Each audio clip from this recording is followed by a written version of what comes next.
संविधान में 128वें संविधान संशोधन पे आए इस विधेयक के समर्थन में सर मैं अपनी बातों को यहां पर रखने के लिए खड़ा हुआ हूं।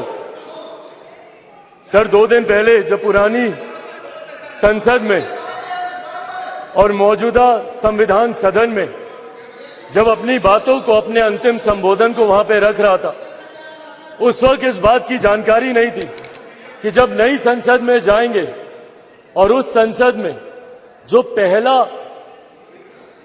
संबोधन होगा वो देश की आधी आबादी से जुड़ा हुआ होगा। यकीनन ये हम सब के लिए सर एक बहुत सौभाग्य की बात है कि लंबे समय से, और इसमें मुझे लगता है हर एक व्यक्ति सहमत होगा, ये मांग लंबे समय से हर राजनीतिक दल, हर राजनेता की रही, पर हर राजनीतिक दलों ने इस पे अपनी राजनीति भी खूब रची। इस कानून को बेहतर बनाने की आड़ में, इस कानून को सशक्त करने की आड़ में, महिलाओं को और अधिकार देने की आड़ में लगातार निरंतरता में इस विधेयक को लटकाया गया, इसको संसद में आने से रोका गया। और यही कारण है सर पिछले 27 सालों से ये कानून अभी तक अपने मूल स्वरूप में नहीं आ पाया, धरातल पर नहीं उतर पाया, क्योंकि इस पे सिर्फ राजनीति होती गई। डॉक्टर बाबा साहेब भीमराव अंबेडकर जो हमारे संविधान के रचयिता है सर, उन्होंने कहा था कि किसी भी समाज या किसी भी देश के विकास के मापदंड को अगर परखना है तो वहां की महिलाओं के विकास को आपको देखना होगा।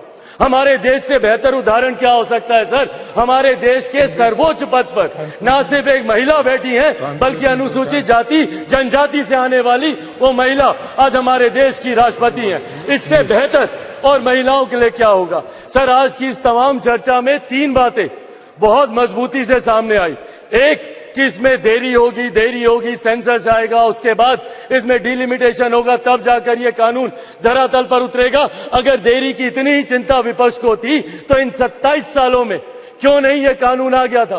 क्यों नहीं इस कानून को उस वक्त ले आया गया था जब इसी तथाकथित विपक्षी दलों के गठबंधन के कई नेताओं ने इसको रोकने का प्रयास किया, इसको सशक्त करने की आड़ में इसको रोका गया। अगर उस वक्त ये कानून आ गया होता तो आज जो बाकी की लंबित मांगे हैं सर वो भी पूरी हो जाती।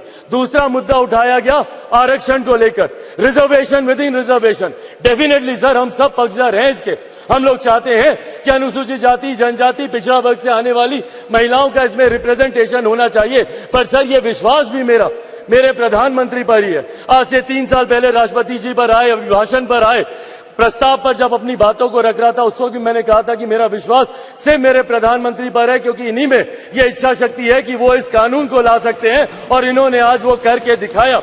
और ये विश्वास है मेरा सर आने वाले दिनों में, भैया पिछड़ा वर्ग की बात करते हैं, हमारे प्रधानमंत्री खुद जिस वर्ग से आते हैं, जिन्होंने मंडल कमीशन को संवैधानिक दर्जा देने का काम किया, जिन्होंने रोहिणी कमीशन के गठन का कार्य किया, उन पर अब विश्वास करेंगे।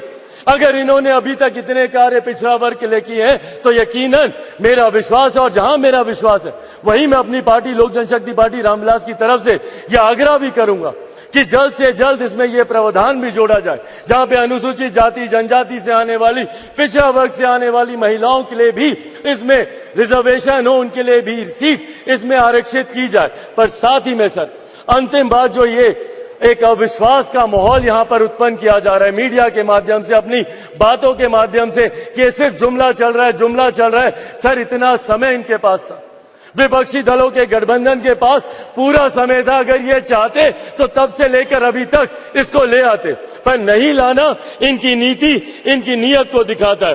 अंत में सर बस मैं इतना ही कहूंगा, एक्यूजेशंस बहुत लगाए गए पर सजेशंस इनकी तरफ से नहीं आए।